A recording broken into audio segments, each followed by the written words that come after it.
السلام علیکم 365 ڈگریز کے ساتھ میں ہوں آپ کی میزبان سویرا خالد۔ ناظرین، سال 2025 کے اختتام میں اب صرف اور صرف ایک روز ہی باقی ہے، مگر ایسا محسوس ہو رہا ہے کہ سال 2026 بھی ملک کی سیاست کے لیے کافی دلچسپ اور ہنگامہ خیز ثابت ہوگا، کیونکہ تحریک انصاف اور حکومت کے درمیان جاری سیاسی رساکشی اب تک برقرار ہے۔ مذاکرات کا عمل بھی صرف زبانی کلامی باتوں تک محدود نظر آ رہا ہے۔ تحریک انصاف سال کے اختتام پر بھی اپنے ہی سیاسی فیصلوں پر یو ٹرن لیتے نظر آئی۔ پاکستان تحریک انصاف نے اسلام آباد میں بلدیاتی انتخابات سے متعلق ایک اہم انتظامی فیصلہ کرتے ہوئے پارلیمانی بورڈ کی تشکیل کا نوٹیفیکیشن واپس لے لیا ہے۔ پارٹی ذرائع کے مطابق یہ نوٹیفیکیشن 27 دسمبر کو جاری کیا گیا، جسے اب باضابطہ طور پر منسوخ کر دیا گیا۔ اس فیصلے کے ساتھ ہی بلدیاتی انتخابات کے لیے امیدواروں کی نامزدگی کا عمل بھی روک دیا گیا ہے۔ پارٹی کی جانب سے جاری کی گئی اطلاع کے مطابق قیادت نے موجودہ حالات اور اندرونی مشاورت کے بعد یہ قدم اٹھایا، جس سے یہ بات تو واضح ہو رہی ہے کہ تحریک انصاف کی سیاست میں مستقل مزاجی کا فقدان نظر آ رہا ہے۔ اس کی بڑی وجہ پارٹی کے اندر اندرونی اختلافات ہیں، تو غلط نہیں ہوگا اگر یہ کہا جائے کہ ان کے اندر ہی سیاسی کشمکش چل رہی ہے۔ وزیر دفاع خواجہ محمد آصف نے کہا ہے کہ حکومت سنجیدگی کے ساتھ مذاکرات کے لیے تیار ہے، مگر تحریک انصاف کی جانب سے جواب میں گالیاں دی جاتی ہیں۔ حکومت کی جانب سے کئی بار بات چیت کی پیشکش کی گئی، لیکن پی ٹی آئی نے ان تمام کوششوں کا کسی بھی قسم کا کوئی مثبت جواب نہیں دیا۔ لیکن اب دیکھنا یہ ہے کہ مذاکرات کا معاملہ کیا رخ اختیار کرے گا، ساتھ ہی ساتھ بانی پی ٹی آئی کا مستقبل کیا ہوگا، کیا یہ سلسلہ اسی طرح سے چلتا رہے گا۔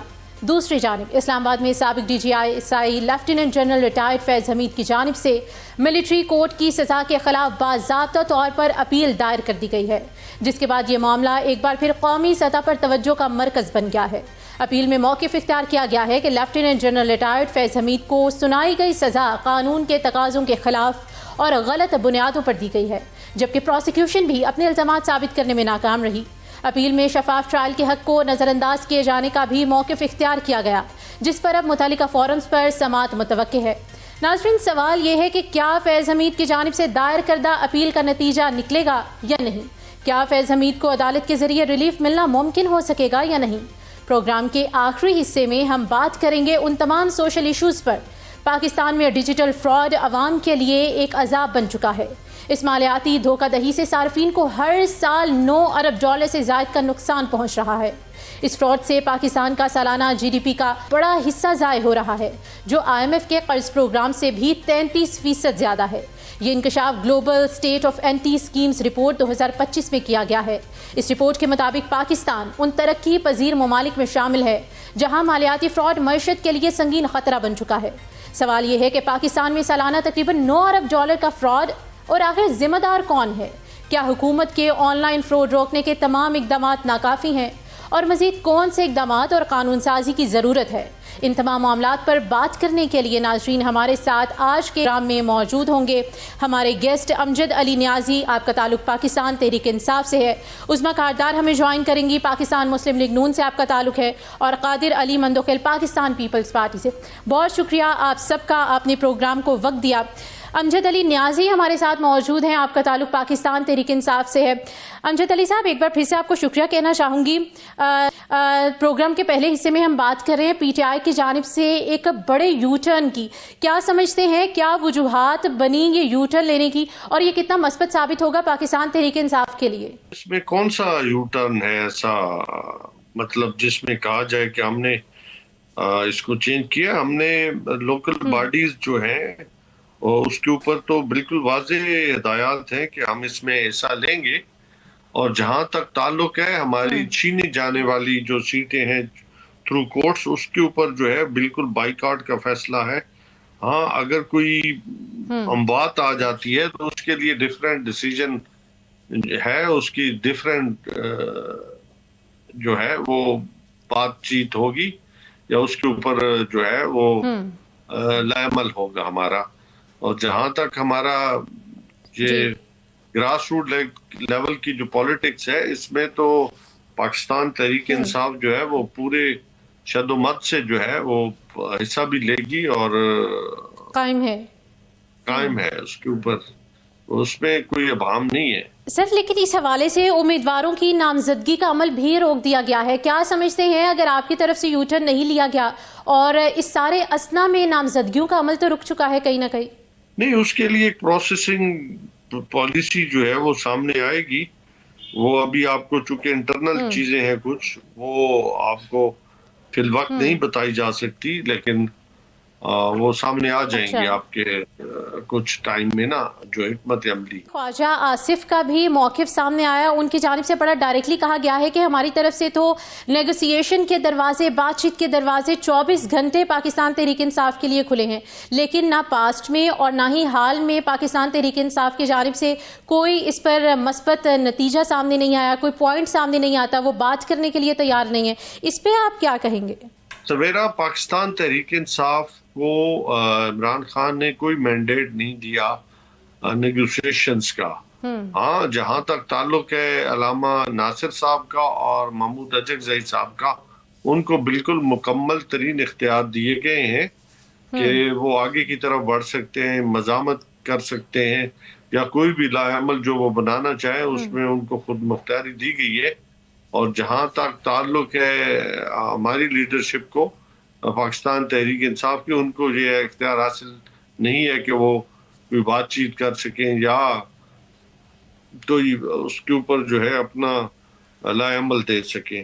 تو یہ بڑی واضح پالیسی ہے ہمارے. ہم تو اسٹریٹ موومنٹ جو ہے وہ اس کے اوپر کام کر رہے ہیں، اور علامہ صاحب نے بالکل اور محمود اجگزئی صاحب نے گورنمنٹ کا جواب دیا ہے، اور اس کے اوپر وہ کام کر رہے ہیں. اگر گورنمنٹ سنجیدہ ہوئی تو یقیناً مثبت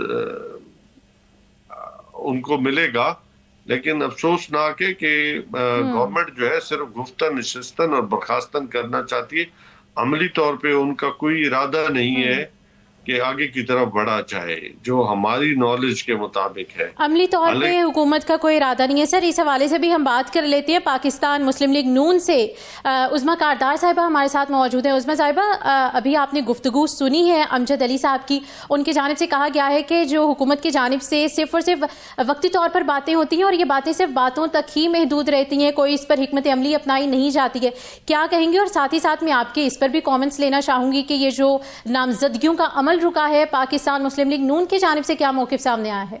جی، بسم اللہ الرحمن الرحیم. بہت شکریہ سویرا، آپ نے مجھے انوائٹ کیا.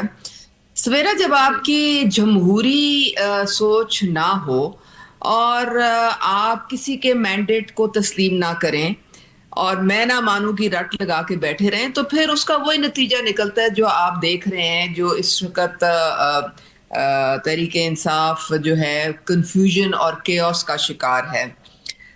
ان کی سب سے بڑی جو فیلئر کی وجہ بھی یہ تھی، بانی صاحب کو کیوں فارغ ہونا پڑا تھا؟ اس لیے کیونکہ یہ کسی سے ہاتھ ملانے کے روادار نہیں تھے، یہ کسی سے بات کرنے کے روادار نہیں تھے، یہ ہر ایک کو چور ڈاکو کہتے تھے. تو اس طرح سے تو سیاسی عمل یا جمہوری سوچ آگے نہیں بڑھتی ہے. کبھی بھی بات چیت کے دروازے بند نہیں ہوتے ہیں. ان لوگوں نے اس طرح کے اقدامات اٹھا کے اپنی پارٹی کو بھی ڈیوائیڈ کر لیا ہے. ان کی پارٹی میں جو سیاسی قد قامت والے جو لوگ تھے وہ اس وقت بالکل سائیڈ لائن ہو گئے ہیں. ان کی کوئی بات نہ مانتا ہے نہ سنتا ہے. آپ کو پتہ ہے کوٹ لکھپت سے بھی مذاکرات کی آواز ہی بلند ہوئی تھی. اور یہ اچکزئی اور علامہ ناصر کو پتہ نہیں یہ سمجھ کیوں نہیں آ رہی کہ وہ صرف اس وقت استعمال ہو رہے ہیں. ان کو کسی قسم کی کوئی اتھارٹی نہیں ہے، کیونکہ انہوں نے بھی مذاکرات کی بات کی تھی اور ساتھ ہی علیمہ خان نے کہہ دیا تھا کہ جو پی ٹی آئی میں مذاکرات کی بات کرے گا وہ ہم میں سے نہیں ہے. تو یہ ان کے کال اور فیل میں بہت تضاد ہے. ان کی اپنی پارٹی جو ہے وہ انتشار کا، ٹوٹ پھوٹ کا شکار ہو چکی ہے، مایوسیت کا شکار ہو چکی ہے. کون پارٹی رن کر رہا ہے کسی کو کچھ علم نہیں ہے. ہمارے دروازے تو بات چیت کے لیے کھلیں. دیکھیں، ہماری جو ان کو یہ سمجھ آ جانی چاہیے، 2 سال ان کو روتے پٹتے گزر گئے ہیں. یہ اگر یہ سمجھتے ہیں کہ ان کو ایک بانی صاحب کو ایک بلینکٹ این آر او مل جائے، وہ ہمارے ہاتھ میں نہیں، کیونکہ یہ عدالتوں کے فیصلے ہیں. اور اگر یہ سمجھتے ہیں کہ یہ پورا بوریا بسترا سسٹم کا لپیٹ دیا جائے، اور ہر ان کی فرمائش پہ ہر وقت ایک نئی الیکشن کرا دی جائے جس میں اگر ان کا مینڈیٹ آئے تو ٹھیک ہے, کسی اور کا آ جائے تو وہ پھر دھاندلی شدہ ہے. تو یہ ایسے ملک نہیں چلتے, ایسی جمہوریت نہیں چلتی. اگر یہ سسٹم کا حصہ نہیں بنیں گے, جس طرح یہ کمیٹیاں انہوں نے چھوڑ دی, لیکن اسمبلیوں میں یہ بیٹھے ہوئے ہیں, برات یہ لے رہے ہیں, تنخواہیں یہ لے رہے ہیں, لیکن ادھر بھی جو ان کے ایم این ایز اور ایم پی ایز اور سینیٹرز ہیں وہ تنگ آئے ہوئے ہیں. وہ کہہ رہے ہیں کہ جی ہمیں یہ کام نہیں کرنے دیتے ہیں, ہم چاہتے ہیں کہ ہم اس سسٹم کے ساتھ چلیں, ایک فعال اپوزیشن کا کردار ادا کریں, لیکن بانی صاحب ان کو چین سے بیٹھنے نہیں دیتے. تو اس لیے وہ بھی بےچارے, اب آج بھی میں ابھی اسمبلی سے آ رہی ہوں, بوائیکاٹ کر کے بیٹھے ہوئے. جمہوریت میں کوئی بوائیکاٹ ٹائپ کی چیز نہیں ہوتی, صرف آپ کا نقصان ہوتا ہے. اب یہ جو لوکل گورنمنٹ کی جو الیکشن آ رہی تھی, اگر انہوں نے اس میں سے بھی راہ فرار لی ہے تو وہ تو ایک ہی اس سے پیغام جاتا ہے, وہ یہ ہے کہ ان کی گراؤنڈ پہ کوئی پریزنس نہیں ہے, ان کی کوئی تنظیم نہیں ہے, اور ان کو پکا یقین ہے کہ یہ ہار جائیں گے, تو اس لیے یہ راہ فرار اختیار کرتے ہیں. یہی انہوں نے پچھلے بائی الیکشنز میں بھی کیا تھا. ایک سیٹ پہ انہوں نے وہ کھڑا کر دیا اپنا بندہ, باقی سے یہ بھاگ گئے. ادھر بھی ان کو شکست ہوئی, ان کو ہری پور میں اپنی صوبے سے وہاں پہ بھی شکست ہوئی. ان کی پذیرائی نہیں ہے عوام میں, کیونکہ انہوں نے کچھ کیا نہیں. انہوں نے اپنے مینیفیسٹو کا کوئی وعدہ پورا نہیں کیا, یہ نہ اپنے پارٹی کو کنٹرول کر سکے. اچھا, ان کے مینیفیسٹو ابھی ادھورے ہیں. عظمیٰ صاحبہ کا یہ پوائنٹ ہمارے سامنے آیا, ہم نے اس کو نوٹ بھی کر لیے. قادر مندوخیل پاکستان پیپلز پارٹی سے آپ کا تعلق ہے, ہمارے ساتھ موجود ہے. قادر صاحب, آپ نے گفتگو یقینی طور پر سنی ہوگی, دونوں پوائنٹس ہمارے سامنے آئے ہیں. ہم نے کل ہی دیکھا بلاول بھٹو زرداری کی جانب سے یہ موقف اختیار کیا گیا, انہوں نے باقاعدہ طور پہ کہا کہ ایک لمبی اننگز چلے گی. کیا سمجھتے ہیں اس اننگز میں پاکستان پیپلز پارٹی کا کوئی کردار نظر آئے گا, خاص طور پہ یہ جو لوکل گورنمنٹ کے حوالے سے جو الیکشنز ہونے ہیں ان میں؟ جی بہت شکریہ. لوکل گورنمنٹ کا ایک الگ ایشو ہے, لمبی اننگ کا ایک الگ معاملہ ہے. اگر پیپلز پارٹی ساتھ نہیں دیتی تو موجودہ حکومت تو بن نہیں سکتی تھی, اور یہی آفر ہم نے پی ٹی آئی کو کی ہے جو انہوں نے ٹکرا دیا. تو یقیناً بلاول بھٹو صاحب کا یہ ہے کہ یہ فارم 45-47 کا جو ہے نا وہ سلسلہ بند کریں. دیکھیں آج نواز شریف صاحب جیت گئے, ٹریبونل نے ڈاکٹر یاسمین راشد صاحبہ کا پٹیشن مسترد کر دی ہے. دیکھیں نا, اب آپ خواہ کہتے ہو فارم 47 کا میں نے, تو فارم 45 ثابت ہو گیا. تو اسی طرح ہم یہ کہتے ہیں کہ اب 2018 میں جس طرح فیض حمید نے آر ٹی آئی سسٹم بٹھا کے اور پی ٹی آئی کو پاکستان پہ مسلط کر دیا ہے, ہم نے اگلے الیکشن کا انتظار کیا ہے. میرے حلقے نے 242 سے مخبر خاص مصطفیٰ کمال کو میری سیٹ پہ بٹھایا 3008 ووٹ پہ. میں بیٹھا ہوں آرام سے اگلے الیکشن کا انتظار کر رہا ہوں, نہ چیخ رہا ہوں نہ چلا رہا ہوں, نہ مجھے ٹریبونل شمنل پہ اعتبار ہے, نہ میں اس کیس کا انتظار کر رہا ہوں, نہ میں کروں گا, کیونکہ مجھے پتا ہے جو فیصلہ ہو گیا, جو فیصل واڈا نے مجھے پہلے ہی 2 مہینے پہلے بتا دیا آپ کو نہیں مل سکتی ہے, تو میں اسی صبر پہ بیٹھا ہوں. سوال یہ ہے کہ آپ نے 2.5 سال گزار دیے, 12 سال آپ نے خیبر پختونخوا میں حکومت چلا لی ہے, آپ کا رزلٹ کیا ہے؟ یعنی ترقیاتی کام تو دور کی بات ہے, اسپتال اسکول تو دور کی بات ہے, یونیورسٹی تو دور کی بات ہے, روزگار تو دور کی بات ہے. آپ جو جلسے جلوس کر رہے تھے وہ بھی آپ ناکام ہوئے. 25 کروڑ لوگ ہمارے ساتھ ہیں بابا, 25 کا ریٹ جو آپ نے لگا ہے, ابھی سہیل افریدی صاحب لاہور آئے تو کتنے لوگ ان کے ساتھ ہیں, اور پھر اس کے بعد ان کی کیپٹل پشاور جہاں 12 سال سے حکومت ہے وہاں 25 لوگوں کو شوکاز دیا گیا ہے کیونکہ لوگ اکٹھے نہیں کر سکے. یہ میں نہیں کر رہا ہوں, یہ پی ٹی آئی کا خود اپنا بیان ہے کہ لوگ نہیں نکال سکے, اس وجہ سے 25 رہنماؤں کو شوکاز دے دیا گیا. تو میں یہ سمجھ رہا ہوں کہ ان ساری چیزوں کو ایک طرف کر کے 2 سال گزر گئے, آگے 3 سال ہے, یہ اپنے صوبے پہ فوکس کر دے اور بتائے صوبے کو ایک مثالی صوبہ بنا لے, اور پھر سندھ کو بھی تانا دے, بلوچستان کو بھی دے, اور پنجاب کو بھی دے کہ دیکھیے ہم نے خیبر پختونخوا کیسے بنا لی ہے. تو میں یہ سمجھ رہا ہوں کہ اب وہ آنے والا جو الیکشن ہے, لوگ بڑے ہوشیار ہو گئے, سوشل میڈیا کا دور ہے, ہر آدمی کا جو کارکردگی ہے وہ ایسی جو ہے نا وہ کیا کہتے ہیں وہ سلیٹ بھی جو اسکول میں استعمال کرتے ہیں اس پہ لکھا ہوا ہے, یعنی سمجھ لو کہ آپ کا پورا جو ہے نا وہ بینر لگا ہوا ہے کہ آپ نے کیا کام کیا کیا نہیں کیا. تو میں یہ سمجھ رہا ہوں کہ ان چیزوں سے رکھ کے اب آگے ہوگا کیا.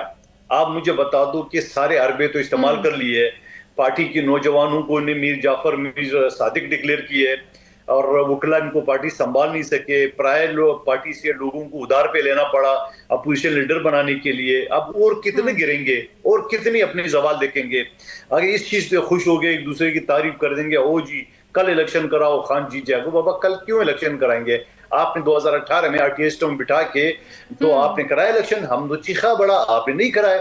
تو آپ نے نہیں کرایا تو موجودہ حکومت کیسے کرائے گی؟ نہیں کرائے گی. آپ کو 2029 تک انتظار کرنا پڑے گا. اب 2029 تک میری طرح صبر کر کے اور پرفارمنس دکھا دے. ایک اہم پہلو پر بات کرتے ہیں. فیض حمید کے ٹرائل کے حوالے سے اپیل دائر کر دی گئی ہے اور کیا نتائج سامنے آئیں گے اس حوالے سے سب سے پہلے ہم بات کر لیتے ہیں. ہمارے مہمان قادر مندقیل ہمارے ساتھ موجود ہیں. فیض حمید کی جو سزا کا معاملہ ہے ایک بار پھر قومی سطح پر توجہ حاصل کر رہا ہے اور ٹرائل کو چیلنج بھی کیا گیا ہے. کیا سمجھتے ہیں کس حد تک سکسیسفل رہے گا یہ ٹرائل؟ دیکھیے یہ تو ہر ملزم کا حق ہے کہ وہ کوئی نیچے والا کورٹ فیصلہ دے، وہ اس کا حق ہے. ابھی تو ہائی کورٹ میں اس نے اپیل کی ہے، ہائی کورٹ اس کے خلاف فیصلہ دے تو سپریم کورٹ بھی ان کے پاس چانس ہے. تو ہر ملزم کا آرٹیکل 10 کے مطابق ان کو اختیار ہے، حاصل ہے. لیکن میں یہ سمجھ رہا ہوں کہ کیا فیض حمید نے پورا پاکستان کو جلانے کا پلان نہیں بنایا تھا؟ کیا انہوں نے فوج کے اندر بغاوت کرنے کا پلان نہیں بنایا تھا؟ کیا انہوں نے اپنے آپ کو تاحیات آرمی چیف اور عمران خان صاحب کو تاحیات صدر پاکستان بنانے کا پلان نہیں بنایا تھا؟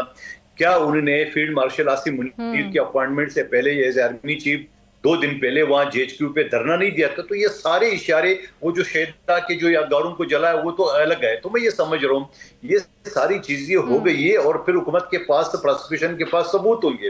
اور اگر PTI والے کہتے ہیں کہ ثبوت نہیں ہے، فیض حمید کے خلاف نہیں ہے یا عمران خان صاحب کے خلاف نہیں ہے، تو وہ ثبوت عدالتوں میں دے. دیکھیں ان کا اپنا رہنما شاہ محمود قریشی، جس کی بیوی جو ہے نا وہ اسپتال میں داخل تھی، آغا خان اسپتال کراچی میں، انہوں نے سارے ثبوت دیے اور دیکھو وہ کیسے بری ہوتا جا رہا ہے. تو ایسے یہ خود کیوں نہیں دیتے باقی رہنماؤں کے لیے کہ یہ بھی نہیں تھے، یہ غلط ہے، یہ سارا کام حکومت نے کرا ہے؟ بتا دینا، کوئی شواہد تو دے. یہ فورینسک کرا لے، خود اپنی ویڈیو جو اس نے میڈیا پہ چلائے اس اپنی ویڈیو کو ہی چیلنج کر دے کہ جھوٹ ہے، ہمارے پیج پہ کسی اور نے چڑھا دیے، ہمارے وہ کر دیے، ID جنریٹ کر دیے وغیرہ وغیرہ، جو بھی الزام لگانا چاہیے. لیکن جب آپ سب چیز خاموش ہے، آپ کے 100 الزامات ایک طرف، بخان کو ریا کرو پھر دیکھو جلسہ کتنا بڑا کریں گے. یہ آپ کی آرگومنٹس ہیں. سر ان کی جانب سے بڑا ڈائریکٹلی یہ بھی کہا گیا ہے کہ یہ جو کیس تھا غلط بنیادوں پر یہ فیصلہ سنایا گیا ہے اور یہ آئینی تقاضوں کو پامال کیا گیا ہے. اور ساتھ ہی ساتھ جو بڑا امپورٹنٹ اسپیکٹ اس کیس میں ڈسکس کیا گیا ہے اس ٹرائل میں کہ پروسیکیوشن بھی اپنے الزامات ثابت کرنے میں ناکام رہا ہے. اس حوالے سے کیا کہیں گے آپ؟ دیکھیے اگر پروسیکیوشن ناکام رہی ہے تو جج نے فیصلہ کس بیس پہ دیا ہے؟ اور اگر جج نے فیصلہ پروسیکیوشن کی ناکامی کے باوجود دیا ہے تو ان کو تو خوش ہونا چاہیے. وہ تو اپیل میں 2 منٹ میں ختم ہو جائے گا معاملہ. تو اس میں یہ فریاد کا رونے دھونا کس بات کا؟ تو بڑا آسان سے ہے. اگر کیس کمزور پوائنٹ ہے، میں ایز اے وکیل آپ کو بتاؤں، ہمارے خلاف جو فیصلہ آتا ہے اور ہم سمجھ رہے تھے کہ جج نے جو فیصلہ غلط کیا ہے یا پروسیکیوشن کے ساتھ مل گیا یا جو بھی الزام لگانا چاہے، تو ہمارے لیے تو بڑا اچھا پوائنٹ ہے. ہم ہائی کورٹ سپریم کورٹ میں ثابت کرتے کہ جناب یہ پوائنٹ پہ پروسیکیوشن نے کوئی ثبوت نہیں دیا. تو یہ ثبوت دے دیں نا شاہ محمود قریشی کی طرح. پریشان کی اس بات کے، خوش ہونا چاہیے کہ چلو نیچے ٹرائل کورٹ نے ٹائم ضائع کر دیے، 1 ہفتے کے بجائے انہوں نے 2 سال کیس چلا لیے. اب جا کے وہ ہائی کورٹ سپریم کورٹ سے 1 ہفتے میں فیصلہ کرا لے منٹ میں. اور وہاں ہائی کورٹ سپریم کورٹ میں تو ٹرائل بھی نہیں چلتا ہے، وہاں تو صرف آرگومنٹ چلتے ہیں. جو ایویڈنس ہوتا ہے لوور کورٹ کا اسی کے اوپر ہے، مزید کوئی ایویڈنس بھی نہیں ہوتا ہے. یعنی ایک آدھ پیشی کی مار ہے تو ختم کرا دے اگر پروسیکیوشن نے غلط کیس بنایا. ٹھیک ہے. امجد علی صاحب کی جانب آنا چاہوں گی. امجد صاحب، یہ جو فیصلہ ہے فیض حمید کے ٹرائل کے حوالے سے اور اس فیصلے کے حوالے سے اپیل دائر کر دی گئی ہے، کہا گیا ہے کہ شفاف ٹرائل کے حق کو نظر انداز کیا گیا ہے. کیا سمجھتے ہیں واقعی طور پر نظر انداز کیا گیا ہے یا جو ٹرائل دائر کرنے سے پہلے اپیل کی جاتی ہے وہی زبانی کلامی الفاظ استعمال کیے گئے ہیں؟ سبیرا، جہاں تک یہ کیس کا تعلق ہے، یہ ادارہ کا اپنا انٹرنل معاملہ ہے. ہم پہلے بھی کہہ چکے ہیں کہ ہمارے ریلیٹڈ کوئی چیز آئے گی تو ہم اس کے اوپر تبصرہ کر سکتے ہیں. فیض حمید صاحب جو ہے ان کے اگر کچھ اسپوکس مین ہے تو وہ اس کے اوپر بہتر تبصرہ کر سکتے ہیں. ہم اس پوزیشن میں ابھی نہیں ہے کہ ہم ان کو جو ہے اس کے اوپر اپنی ڈیبیٹ کریں یا اس کے اوپر جو ہے وہ اپنی چیزیں بیان کریں. اور دوسری، میرے بھائی نے جو باتیں کی ہے، ہم تو پچھلے 2 سال سے کہہ رہے ہیں کہ آپ بے شک اس کے اوپر کمیشن بنا دیں اور اس میں واضح ہو جائے گا کہ کون گناہ گار ہے کون بے گناہ ہے. اگر کوئی گناہ گار ہے تو اس کو سزا ملنی چاہیے، اور جو بے گناہ ہے، جو لوگ جیلوں میں پڑے ہیں، ان کو جو ہے وہ ریلیف ملنا چاہیے. ہم اس کے اوپر بارہا اسی لیے کہتے ہیں کہ ایسا آزاد کمیشن جو طاقتور ہو, جو سب چیزوں کو پروب کرے, جو دودھ کا دودھ اور پانی کا پانی کر سکے, اس میں جو بے گناہ لوگ ہیں ان کو ریلیف. سر, اس کیس میں جو بڑا امپورٹنٹ اسپیکٹ ہے وہ یہ ہے کہ فیض حمید کا نام ڈائریکٹلی 9 مئی کے حوالے سے بھی جوڑا جاتا رہا, اس کی پلاننگ میں, ایگزیکیوشن میں, اور ہم نے دیکھا کہ 4تھ شیڈیول اسی طرح سے لاگو ہوتا ہے. کیا سمجھتے ہیں کہ 9 مئی کے حوالے سے کچھ کینڈیڈیٹس کو سزائیں بھی ہوئیں, کچھ کے حق میں بھی فیصلے آئے ہم نے دیکھا, کیا سمجھتے ہیں اس بار حق میں فیصلہ متوقع کر سکتے ہیں ہم؟ میں نے پہلے کہا کہ ہمارے ریلیٹڈ چیزیں کوئی آئیں گی اس کے اوپر میں بحث کر سکتا ہوں.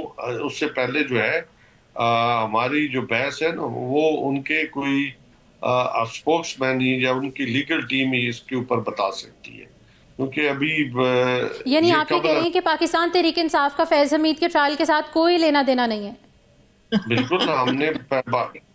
میں غلط تو کہہ رہا ہوں تو بتا دو. ہم ان کے انٹرنل ادارے کا بھی معاملات ہیں, وہ خود دیکھ رہے ہیں اس کو.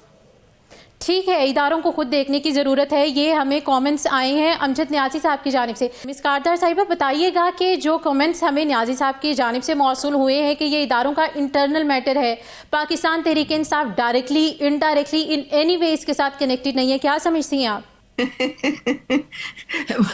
مجھے ہنسی آ رہی ہے کہ جو بانی صاحب جب پی ایم کی کرسی پہ بیٹھے ہوئے تھے تو نیازی صاحب کو شاید علم نہیں ہے کہ جو پی ایم ہاؤس ہے وہ کون چلا رہا تھا.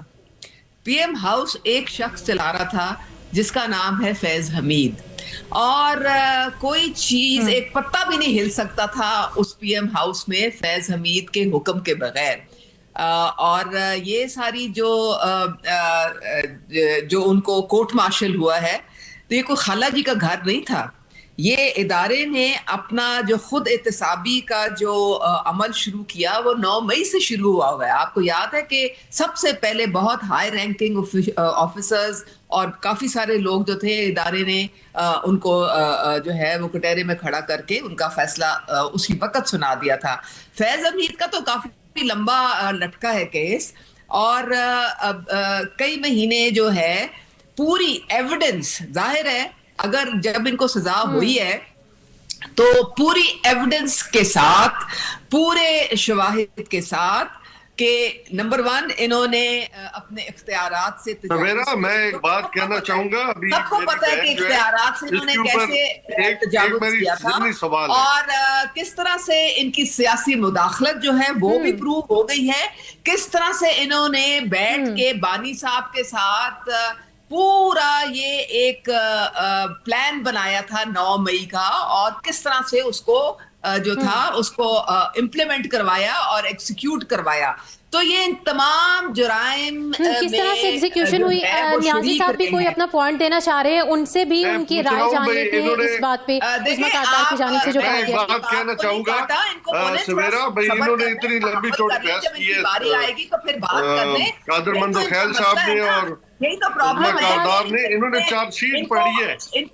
ان کو جو حواب میں ماری جا رہی ہے نا کرایا ہے نا وہ نظر نہیں آتا. عظمیٰ صاحب نیازی صاحب کو بھی موقع دیتے ہیں, ان سے بھی ان کے فائنل ورڈز پوچھتے ہیں اس بارے میں. یہ عقل کل سمجھتے ہیں. پرابلم ہی ان کا یہ ہے کہ یہ عقل کل سمجھتے ہیں, اپنے آپ کو فرعون یہ لوگ سمجھتے ہیں, دوسرے کا نہ یہ مینڈیٹ مانتے ہیں, دوسرے کا نہ یہ سمجھتے ہیں کہ وہ کوئی صادق ہیں یا امین ہے.